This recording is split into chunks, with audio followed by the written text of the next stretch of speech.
Você já parou para pensar por que é que tantas pessoas deixam se estabelecer em suas vidas padrões destrutivos para o seu caráter? Existem áreas da sua vida que ainda não foram tratadas aos pés da cruz de Cristo? Você percebe hoje que está muito mais distante de Deus do que um dia já esteve? Como se reaproximar do Senhor e abandonar as velhas práticas? Nas leituras de hoje aprenderemos sobre isso.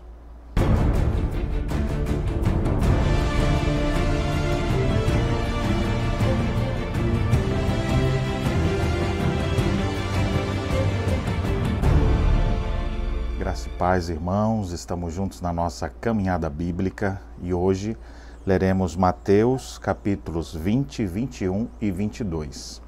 Nós temos várias histórias nessa narrativa. No capítulo 20 nós temos a parábola dos trabalhadores na vinha. Jesus mais uma vez anuncia a sua morte e ressurreição.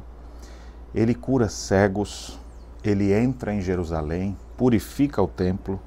O texto também fala de várias curas que Jesus efetuou lá. Temos mais parábolas, as parábolas dos dois filhos, a parábola dos lavradores maus, a parábola das bodas. E eu gostaria de destacar das narrativas de hoje um evento que descreve algo do caráter de Cristo que muitas vezes as pessoas não atentam. Diz no capítulo 21 sobre a purificação do templo. Tendo Jesus entrado no templo, expulsou todos os que ali vendiam e compravam. Também derribou as mesas dos cambistas e as cadeiras dos que vendiam pombas. E disse-lhes: está escrito, a minha casa será chamada casa de oração, vós, porém, a transformais em covil de salteadores. Você consegue imaginar o meigo e dócil Jesus, agora, com toda a sua ira, derrubando as mesas, expulsando as pessoas do templo, porque estavam comercializando lá, e brigando com todo mundo, dizendo, a minha casa será chamada casa de oração?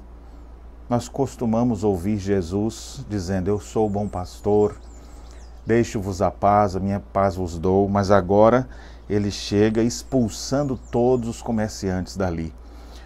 Isso não mostra uma falha de caráter de Cristo, pelo contrário, mostra um traço importantíssimo, o traço da justiça e da não conformação com o pecado.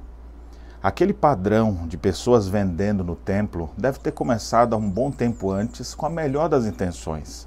Afinal, para Jerusalém iam pessoas para trazer sacrifícios, para trazerem suas ofertas. E essa viagem tão longa fazia com que algumas pessoas bem intencionadas vendessem esses animais que iam ser entregues como ofertas para facilitar a vida das pessoas que vieram de longe. Só que essa boa intenção se tornou depois a razão principal do templo. As pessoas iam para o templo simplesmente para vender e comercializar. E Cristo, indignado com aquilo, ele rompe com aquele padrão, agindo de uma forma até violenta, expulsando as pessoas, botando todo mundo para correr e declarando, a minha casa é casa de oração. É muito interessante que o pecado ele se instala na nossa vida assim, sutilmente. Quando você menos espera, ele vai encontrando espaço aos poucos. Satanás quer crescer na nossa vida apenas 1 centímetro, para que em um ano ele já tenha avançado quase 4 metros. E assim a gente vai sem perceber se distanciando de Deus. Como vencer isso? Bem, quando a gente vê o pecado estabelecido, o que a gente precisa fazer é romper com esses padrões. Jesus olhou para aquilo que todo mundo achava que era normal, mas Jesus estava enojado.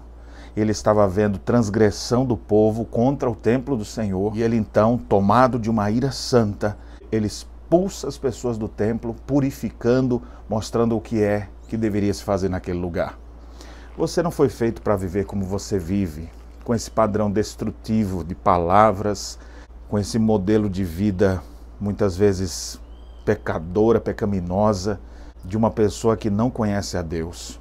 Mas para vencer esse padrão que aos poucos você foi deixando se estabelecer, de uma vida longe de Deus, precisa tomar uma decisão radical. O pecado vem sorrateiramente tomando conta da nossa vida. Mas se nós quisermos vencer o pecado, nós temos que tomar uma decisão definitiva. Não pode ser mais sorrateiro. Precisa ser intenso e de uma vez por todas. Reflita nas leituras de hoje e comece a pensar na sua vida quais são os padrões que você precisa romper e dizer, não foi feito para isso. Assim como o templo não foi feito para o comércio, a sua vida não foi feita para viver em pecado. Cristo é aquele que pode te libertar e fazer você viver para a verdadeira razão que Ele te colocou aqui na terra. Viver para a glória de Deus. Viver com a vida de santidade, uma vida de pureza. Viver servindo ao Senhor e podendo ser um instrumento de Deus na vida de outras pessoas. Creia no Senhor Jesus. Busque ao Senhor Jesus. E Ele purificará a tua vida e o teu coração. Que Deus abençoe as suas reflexões nesta terça-feira.